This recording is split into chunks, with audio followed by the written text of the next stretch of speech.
là, ils n'ont pas payé leurs dettes, ils n'arrivent pas à payer leur téléphone, la banque veut saisir, ils traversent aussi un divorce en même temps, tellement de stress, ils ont perdu leur boulot, ils savent pas quoi faire de leur vie, leur crédit est mauvais, ils peuvent pas aller louer une maison et du coup on doit résoudre d'abord tous ces problèmes là avant d'avoir le contrat. Donc maintenant avec les nouvelles règlements de la famille, vous devez faire très attention. Si jamais vous commencez cette stratégie aux États-Unis, assurez-vous d'abord que vous allez sur Google et vous regardez quels sont les nouveaux règlements dans votre état. L'industrie immobilière aux États-Unis est en train d'être régularisée pour les investisseurs qui appellent des propriétaires en détresse pour trouver des maisons à des prix très réduits. Vous savez très bien, c'est de ça dont je parle tout le temps ici. C'est comme ça que j'ai commencé, et spécialement avec la stratégie du démarcheur qu'on appelle le wholesale real estate ici aux États-Unis. C'est une stratégie où vous pouvez appeler des propriétaires qui sont en détresse, qui traversent un divorce, ils ont une maison qui est lapidée. Vous les négociez, vous les mettez juste sous contrat et vous vendez le contrat pour du cash. Vous n'achetez jamais la maison, vous trouvez un acheteur en cash, vous vendez juste le contrat, vous pouvez gagner 10 000, 15 000, 100 000, peu importe dépendant de la manière dont vous négociez. Mais les lois viennent de changer. Attention, si vous êtes nouveau sur cette chaîne, bienvenue, mon nom c'est Mamadou Lamine Diallo, développeur immobilier temps plein ici aux États-Unis, mais c'est pas comme ça que j'ai commencé. J'ai commencé avec la stratégie du wholesaling, après j'ai commencé à faire des projets de rénovation pour y vendre sur le marché pour du profit. J'ai fait plein de projets de location, Airbnb, location traditionnelle, midterm rentals et maintenant je développe des maisons. On trouve les terrains, on construit à partir de rien, on construit pour vendre ou bien on construit pour faire louer. D'accord la famille? Abonnez-vous sur cette chaîne, comme ça vous ne ratez pas les nouvelles vidéos que je mets ici si l'immobilier dans le marché américain vous intéresse ou bien l'immobilier en général. Disclaimer, je ne suis pas un avocat, je suis pas ici pour vous donner des conseils légaux. D'accord? Donc pour les gens qui me suivent depuis un moment ou bien même si vous êtes nouveau ici, une des stratégies qui excite beaucoup mon audience, c'est la stratégie du démarcheur. Pourquoi? Parce que ça ne demande pas de crédit, ça ne demande pas d'expérience. D'accord? C'est une stratégie où tu peux commencer avec très peu de sous, avec littéralement $300, tu peux commencer par trouver des propriétaires. Les données sont publiques ici aux États-Unis. Donc aux États-Unis, si une personne traverse une difficulté, par exemple, il y a une liste de propriétaires en détresse aux États-Unis qu'on appelle pre-foreclosures. Pre-foreclosures, c'est quand un propriétaire de maison n'a pas payé sa dette mensuelle pendant des mois et maintenant la banque essaye de saisir la maison pour la revendre dans une vente hypothécaire. Et du coup, ici aux États-Unis, comme les données sont publiées d'une manière publique par la loi, la banque littéralement doit publier ça même dans les journaux locaux. Et comme les données sont publiques, vous pouvez aller en ligne sur votre ordinateur, facilement trouver l'adresse. Non seulement trouver l'adresse, vous pouvez voir exactement quand est-ce qu'ils vont perdre la maison, quand est-ce qu'ils ont acheté la maison, combien est-ce qu'ils doivent à la banque. Et si vous allez sur un site comme truepeoplesearch.com, vous pouvez trouver le numéro de la personne et sa famille. Aux États-Unis, il n'y a pas de vie privée. Et vous appelez cette personne et vous négociez avec cette personne. Si vous arrivez à convaincre la personne de vous signer un contrat à un prix réduit, vous pouvez juste prendre juste le contrat, l'envoyer chez un avocat, aller trouver un acheteur en cash qui est intéressé par le projet et lui vendre votre contrat. Donc par exemple, vous appelez Tcherno sur sa maison, il n'a pas payé sa dette, vous regardez les données en ligne, vous vous rendez compte que cette maison, une fois qu'elle est renouvelée, elle vaut $350 000.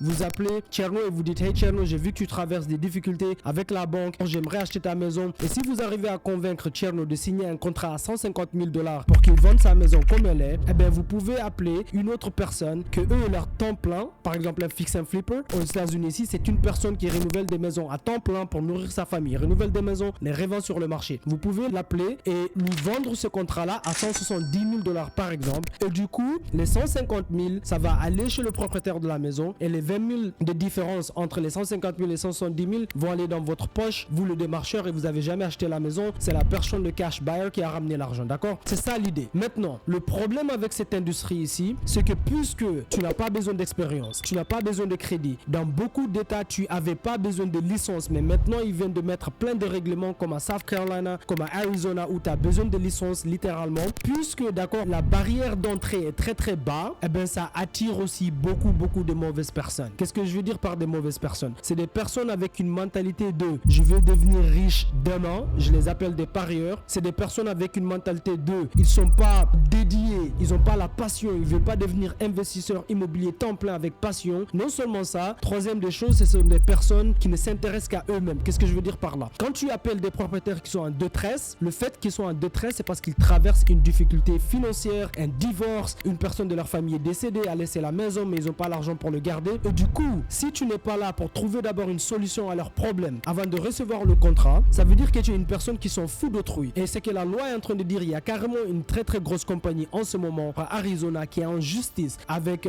l'avocat général là-bas qui les a envoyés en justice pour toutes les maisons qu'ils ont vendues ainsi aussi, ils sont en justice en ce moment parce que la loi considère qu'ils ont pris avantage des propriétaires, ils ont menti aux propriétaires, ils sont partis dire aux propriétaires que c'est eux l'acheteur. Quand ils parlaient au téléphone, ils se sont présentés en tant que l'acheteur alors que c'était pas eux les acheteurs. Ils allaient juste vendre le contrat. Du coup, techniquement, ils ont menti. Donc, à cause des gens qui rentrent dans cette industrie, qui veulent devenir riches du jour au lendemain, des parieurs et qui appellent des propriétaires qui sont fous du problème du propriétaire, ils veulent juste gagner 10 000 $ et après ça aller en boîte de nuit ou bien aller à Porto Rico, gaspiller les 10 000 $ et après revenir et refaire encore cela et gagner un autre 10 000 $. D'accord, ils sont pas dédiés dedans. Du coup, quand ils parlent avec ces propriétaires, ils mentent, ils essaient pas vraiment de résoudre les problèmes. On a des propriétaires qu'on a travaillé avec la famille, ils étaient tellement en stress, ils traversaient tellement de difficultés. Mon équipe et moi, il y a des propriétaires de maisons parfois, surtout les personnes qui sont âgées, où on les a envoyé de l'argent pour acheter à manger parce qu'ils avaient même pas à manger. Ils avaient même pas de l'argent à manger, littéralement la famille. Pourquoi? Ils ont pas payé leurs dettes, ils arrivent pas à payer leur téléphone, la banque veut saisir, ils traversent aussi un divorce en même temps, tellement de stress, ils ont perdu leur boulot, ils savent pas quoi faire de leur vie, leur crédit est mauvais, ils peuvent pas aller louer une maison et du coup on doit résoudre d'abord tous ces problèmes là avant d'avoir le contrat. Donc maintenant avec les nouveaux règlements de la famille, vous devez faire très attention. Si jamais vous commencez cette stratégie aux États-Unis, assurez-vous d'abord que vous allez sur Google et vous regardez quels sont les nouveaux règlements dans votre état. Il suffit de taper le nom de votre état et taper Regulations or Real Estate Wholesaling. Vous allez voir exactement si votre état fait partie des états où maintenant ils disent que vous devez avoir la licence. Moi je trouve que c'est une très bonne chose parce que ça va nettoyer l'industrie et ça va attirer que des personnes qui veulent vraiment résoudre des problèmes, gagner de l'argent en même temps, mais par résultat de résoudre des problèmes d'autrui, mais aussi qui sont dédiés, qui ont la passion de tourner ceci en business, pas juste venir du jour au lendemain et juste essayer un peu, peut-être voir si ça va fonctionner ou machin, parce que les propriétaires, surtout les propriétaires qui sont en pre-foreclosure, ce sont des propriétaires dans la vie réelle que si tu ne sais pas ce que tu fais, beaucoup de wholesalers qui commencent, au lieu d'aller trouver d'accord un coach qui va les former comment analyser une maison, comment faire une offre avec les bons chiffres, ils vont essayer de se démerder eux-mêmes et donc ils appellent des propriétaires et le propriétaire dit je veux 300 000 $ pour ma maison, alors que si tu sais ce que tu fais, cette maison tu ne devrais pas l'acheter plus de 150 000 $. Ils disent oui, ils vont leur donner les 300 000 $ parce qu'ils savent pas ce qu'ils font. Ils mettent ces propriétaires sous contrat. Après ils vont sur Facebook, ils vont sur Craigslist, ils essaient de vendre le contrat. Ils n'arrivent pas à trouver un acheteur du contrat parce que leur chiffre est mauvais. Mais le problème c'est que cette famille-là, cette vieille personne-là, ce vieux-là perd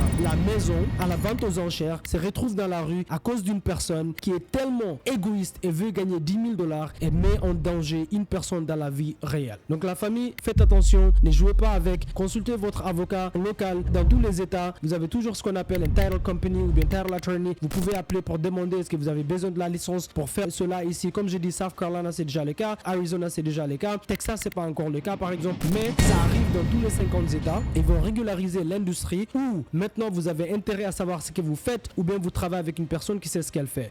Autre chose, la loi elle est tellement vague, le langage qu'ils utilisent pour dire que tu as fait quelque chose de illégal est tellement vague que si tu ne fais pas attention, la moindre des erreurs, eh ben, tu peux te retrouver derrière les barreaux en prison ici aux États-Unis. Donc faites très attention. Une des choses que vous pouvez faire aussi, aux États-Unis déjà ne jouez pas avec votre crédit. Le système bancaire aux États-Unis, d'accord, tourne aux alentours du crédit. Si vous avez le crédit, vous pouvez toujours aller, toutes les portes vous sont ouvertes et vous pouvez avoir des prêteurs privés ou bien une banque traditionnelle qui vous finance. Si vous avez un propriétaire d'une maison qui est motivé de vendre sa maison, vous pouvez littéralement avoir ce qu'on appelle transactional funding. Transactional funding, c'est quand une banque privée vous prête de l'argent que pour 2 jours ou bien 7 jours ou bien 14 jours ou bien 30 jours. Donc vous pouvez clôturer sur la maison. Comme ça, vous êtes vraiment l'acheteur. Vous n'avez pas menti, vous êtes l'acheteur. Et si vous voulez, 2 jours après, vous revendez la maison à une autre personne. Ça s'appelle double closing, d'accord? Il y a des solutions comme cela, d'accord, la famille? Donc faites très attention. Pour ceux qui sont intéressés avec cette stratégie, laissez un commentaire et dites-moi dans quel état vous vivez, si cette stratégie vous intéresse. Est-ce que vous avez déjà commencé? Si vous n'avez pas commencé, est-ce que ça vous intéresse? Bien sûr, toutes les personnes qui veulent faire cette stratégie, vous devez au moins avoir l'anglais de base parce que ça demande l'art de la négociation, de parler avec les propriétaires au téléphone pour négocier. Si vous parlez pas l'anglais, ceci n'est pas une stratégie pour vous. J'ai fait plein de vidéos sur cette chaîne pour vous montrer des stratégies où vous n'avez pas besoin de l'anglais, mais juste avec le crédit, vous pouvez déjà commencer à investir dans l'immobilier ici aux États-Unis avec très peu d'argent. Donc abonnez-vous sur cette chaîne, laissez un commentaire, aimez la vidéo et jusqu'à la prochaine fois la famille, gardez la mentalité boom, soyez braves, obsédés, soyez optimistes et gardez une mentalité abondante. Il y en a assez pour tout le monde. Soyez paradins de l'information, partagez, mais surtout n'oubliez pas que le savoir n'est pas un pouvoir, seul le savoir pratiqué est un pouvoir. Je vous vois à la prochaine vidéo. Boum.